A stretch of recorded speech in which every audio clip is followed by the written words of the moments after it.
ILLIT are finally preparing new music, and thankfully, fans don't have to wait much longer. On September 18th, Exports News revealed that the group has a comeback planned for November. Belift Lab later confirmed the news, though they held back on specifics and promised to release more information soon. This return marks their first Korean release in 5 months, following their third mini-album, which dropped in June. So get ready, as bigger updates are just around the corner. BTS J-Hope has just set new milestones with his Hope on the Stage World Tour. Spanning 33 performances, the tour sold 504,000 tickets and brought in an incredible $84.7 million, making it the most successful tour ever by a Korean solo artist. On top of that, it has climbed into the top 10 highest-grossing rap tours in history, landing at number 9 and surpassing Drake and Future's Summer 16 tour. This achievement makes J-Hope the first and only Asian rapper to secure a spot on that list, cementing his place in history with a record no one else has touched. Congratulations to J-Hope! Former Wonder Girls member Sonia has found herself in hot water after reacting to the passing of Charlie Kirk, the far-right activist who was fatally shot while giving a speech at Utah Valley University. After news of his passing broke, Sonia shared a video of Kirk's wife mourning her husband and paired it with a Bible verse. That single Instagram story quickly blew up, with people questioning why a public figure would openly pay tribute to someone like Kirk. Once the backlash spread, she deleted the post, but this only made things worse, as many saw it as hypocritical to honor him and then retreat when criticized. However, instead of letting the controversy fade, Sunye pushed back. She posted another story blasting those who came after her. She explained that her original post came from sympathy after watching a grieving wife, but instead of understanding, strangers had flooded her comments with attacks.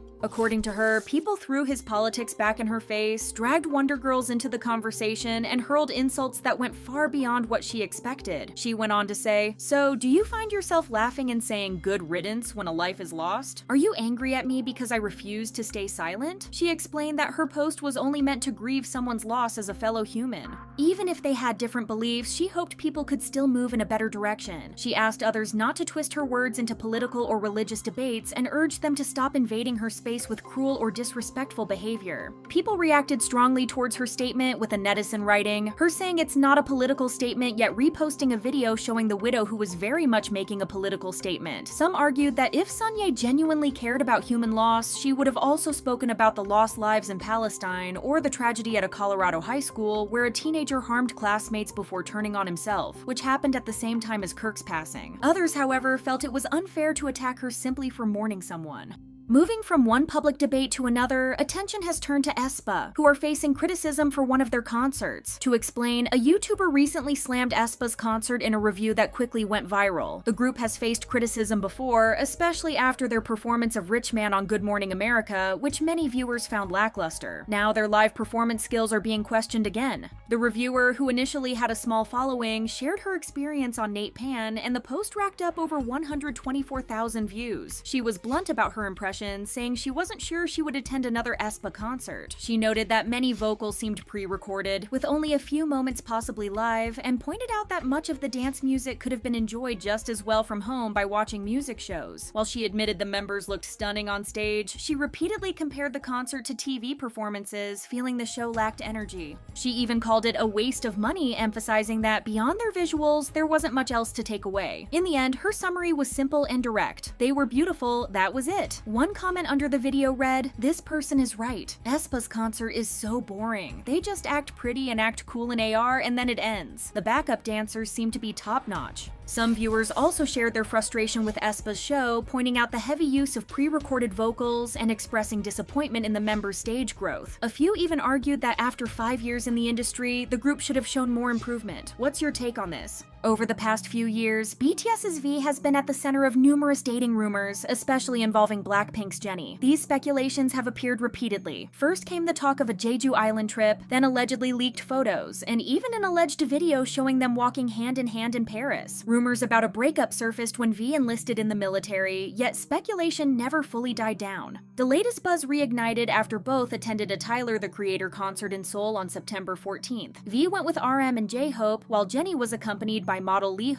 Jung. Backstage, both V and Jennie took photos with Tyler, who shared the images on his social media. While simply being at the same concert could be coincidental, fans noticed small details, like both wearing trendy acne jeans and reportedly receiving the same gift from Tyler, which fueled talk of a possible relationship. Still, many argue that attending a show by an artist they both admire doesn't confirm anything, and that they should be able to enjoy events without constantly being linked together. V hasn't just been linked to Jennie, as he's also been the subject of dating rumors with well-known choreographer Lee Jung. The two share a close friendship and have often posted dance videos together, with Lee Jung later describing in an interview how their connection is built around dance. She also attended the Tyler, the Creator concert, and a clip showing her and V in the same frame sparked speculation that they might be romantically involved. Some Twitter users even claimed that V glanced at her, and when she noticed, he looked away and licked his lips. Others argued he was actually looking at Chorus member James, not Lee Jung, and pointed out that she might have been there with her own boyfriend, though nothing has been confirmed. Either way, it's crucial to respect their privacy, and until any of them publicly confirms a relationship, they should all be considered single. Former NCT member Taeil has shocked the public by filing an appeal for a lighter sentence. As you may know, on July 10th, the Seoul Central District Court's Criminal Division sentenced Taeil and two others, identified as Lee and Hong, to 3 years and 6 months in prison with immediate detention and required all three to complete 40 hours of a sexual violence treatment program.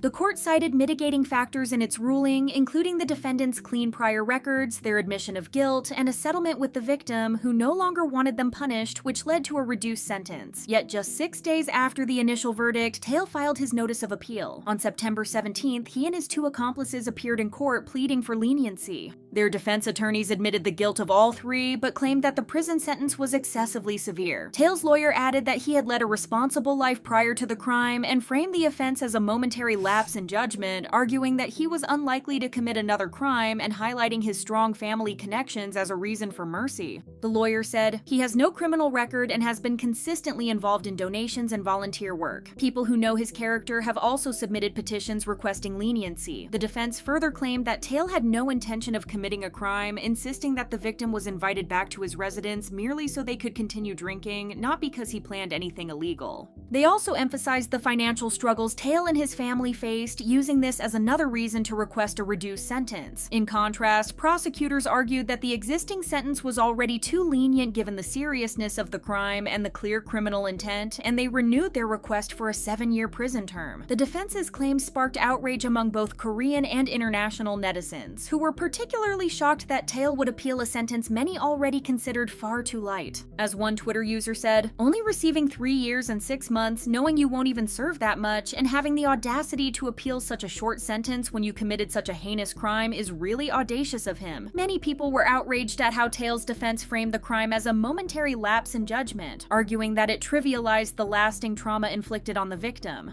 Netizens noted that a brief lapse in judgment usually leads to minor mistakes, like buying something impulsively, overeating, or procrastinating, not shattering someone's life. The defense's claim that the act wasn't premeditated was also widely argued against, since Taeil and his two accomplices clearly tried to hide their actions and cover up the crime. As for the argument that he was unlikely to reoffend, many found it unbelievable. People asserted that if the offense was supposedly a fleeting moment of weakness, there was no guarantee he wouldn't have another lapse in the future, potentially harming someone else. One netizen said, "Why does his moment of weakness have to come at the cost of a woman's life?" Taeil's sentencing is scheduled for October 17th, and many netizens are closely watching the outcome, hoping that prosecutors' request for a 7-year prison term will be approved. Still, some feel that even a 7-year sentence wouldn't fully reflect the severity of the crime, arguing that a harsher punishment is needed given the lasting impact on the victim.